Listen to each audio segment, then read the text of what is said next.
നമസ്കാരം. ഇന്നലെ ഗുജറാത്ത് തീരത്തിനടുത്ത് ഇന്ത്യയിലേക്ക് അടുക്കാനിരുന്ന ഒരു ചരക്ക് കപ്പൽ ആക്രമിക്കപ്പെടുകയും ഇന്ത്യൻ നാവികസേനയും കോസ്റ്റ് ഗാർഡും ഇടപെടുകയും ചെയ്തിരുന്നു. ഇന്നിപ്പോൾ പുറത്തുവരുന്ന റിപ്പോർട്ട് ഗുജറാത്ത് തീരത്തിനടുത്ത് അറബിക്കടലിൽ ഡ്രോൺ ആക്രമണത്തിന് ഇരയായ ചരക്ക് കപ്പൽ മുംബൈ തീരത്തേക്ക് തിരിച്ചു എന്നതാണ്. കപ്പലുമായി ആശയവിനിമയം സാധ്യമായതായി ഇന്ത്യൻ കോസ്റ്റ് ഗാർഡ് അറിയിച്ചു. കോസ്റ്റ് ഗാർഡ് കപ്പലായ വിക്രം ചരക്ക് കപ്പലിനെ മുംബൈ തീരത്തേക്ക് ഉള്ള യാത്രയിൽ അനുഗമിക്കും. കപ്പലിന്റെ തകരാർ മുംബൈ തീരത്ത് വെച്ച് പരിഹരിക്കുമെന്ന് കോസ്റ്റ് ഗാർഡ് അറിയിച്ചു. ഡ്രോൺ ആക്രമണത്തിൽ ആർക്കും പരിക്കേറ്റിട്ടില്ല. 20 ഇന്ത്യക്കാരാണ് സൗദിയിൽ നിന്ന് മംഗലാപുരത്തേക്ക് ക്രൂഡ് ഓയിൽ കൊണ്ടുവന്ന കപ്പലിൽ ഉണ്ടായിരുന്നത്. കപ്പലിന് നേരെ ഡ്രോൺ വിക്ഷേപിച്ചത് ഇറാനിൽ നിന്നാണെന്ന് അമേരിക്ക സ്ഥിരീകരിക്കുന്നുണ്ട്.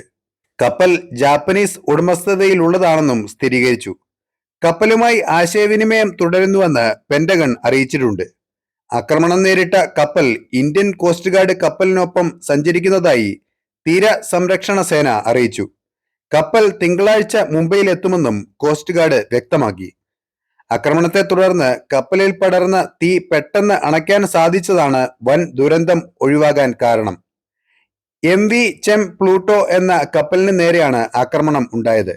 ഗുജറാത്തിലെ പോർബന്ദർ തീരത്തിന് 217 നോട്ടിക്കൽ മൈൽ അകലെ അറബിക്കടലിലാണ് കപ്പലിന് നേരെ ഡ്രോൺ ആക്രമണം ഉണ്ടായത്. കപ്പലിൽ സ്ഫോടനമുണ്ടായി തീ പിടിച്ചു. ഇതേ തുടർന്ന് കപ്പലിന് സാരമായ തകരാറുമുണ്ടായി. എന്നാൽ കപ്പലിൽ ഉണ്ടായിരുന്ന 20 ഇന്ത്യക്കാരടക്കം ആർക്കും തീ വേഗത്തിൽ അണച്ചതിനാൽ പരിക്കേറ്റിട്ടില്ല. വിവരം കിട്ടിയ ഉടൻ ഇന്ത്യൻ നാവികസേനയുടെയും കോസ്റ്റ് ഗാർഡിന്റെയും കപ്പലുകൾ ആക്രമണം നേരിട്ട കപ്പലിന് അടുത്തേക്ക് തിരിച്ചിരുന്നു. മേഖലയിലുള്ള എല്ലാ ചരക്ക് കപ്പലുകൾക്കും ഇന്ത്യൻ ഏജൻസികൾ മുന്നറിയിപ്പ് നൽകി.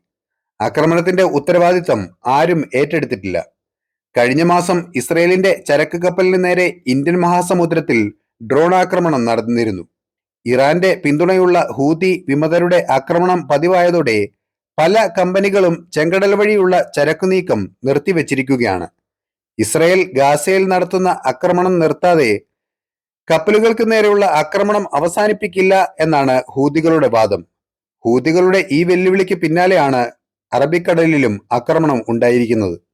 അപ്പോൾ മറ്റൊരു വാർത്തയുമായി വീണ്ടും കാണാം. നന്ദി.